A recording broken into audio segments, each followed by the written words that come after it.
Well, with that defeat at Tottenham, Southampton's fate sealed. They will play in the Championship again next season.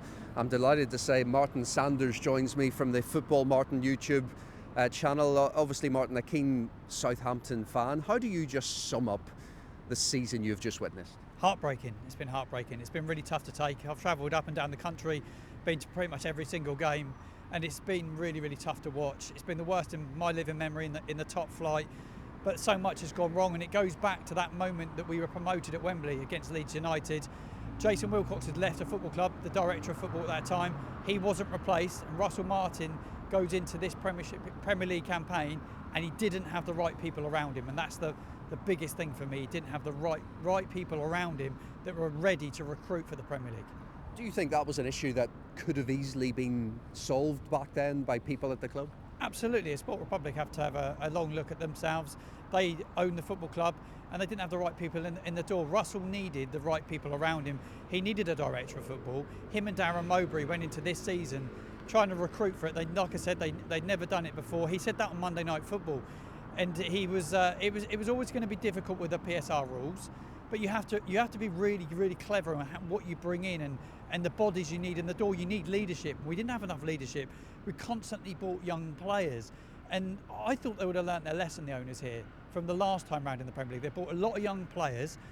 They got a little bit lucky at the end of that season when we got relegated because there was a lot of assets, Lavia, Ward-Prowse, so they were able to recruit some good money. It's going to be a lot harder this time round because there isn't as many sellable assets or big assets. They're putting a big price tag on Tyler Dibbling, but he's not worth what's being put out there at this moment in time, in my opinion.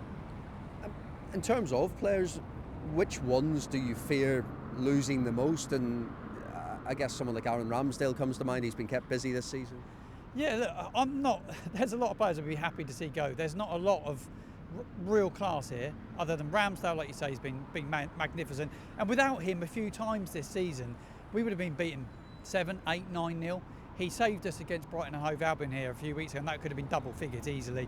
I think the big one, Mateus Fernandes, the midfielder, he's a brilliant young midfielder, just 20 years old. He's got so much class. And throughout the whole campaign, he's probably one of the only players that walked out of it with real credit because he's worked tirelessly week in, week out. He's obviously trying to adapt to the English game, speaking the language. I think he's done really, really well under really difficult circumstances. Then you look at elsewhere, Ramsdale, Walker-Peters will go. I think that would be a blow. He stuck with us in the Championship last time. He's out of contract. There's no doubt there. He will definitely go. We've talked there about recruitment, maybe experience, and for a Premier League campaign. Is there anything more that the players could have done?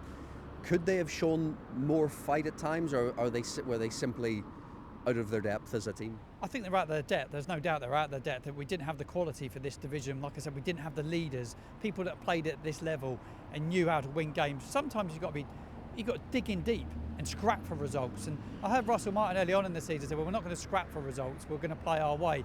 But when you're a newly promoted side, you have to dig in deep at times. The fans, by the way, have been absolutely magnificent. Yesterday, you were there at Tottenham Hotspur Stadium. They were singing in full voice, clapped the players off. They've been incredible week in, week out. And if the players had shown what the fans had done this season, we'd have had a far better chance. There's no doubt about that.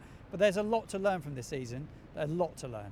What about Ivan Juric? Do you want him to stay on for the Championship campaign? No, I don't. I think it's time to freshen things up. I think you need somebody to... Russell Martin coming here, he really reunited the fans. He had a real good personality about him. Yes, he'd not got a team promoted before until he promoted us at Wembley a year ago. But he was a really good man manager. I'm not convinced this guy's a really good man manager. At times I've not seen the players play for him, and that's really concerning. And that was very early on. That was evident sort of early January. I was really questioning some of his tactics. He reverted to a back five. We never played with a back five all season last year, and we go to a back five and we don't look comfortable doing it.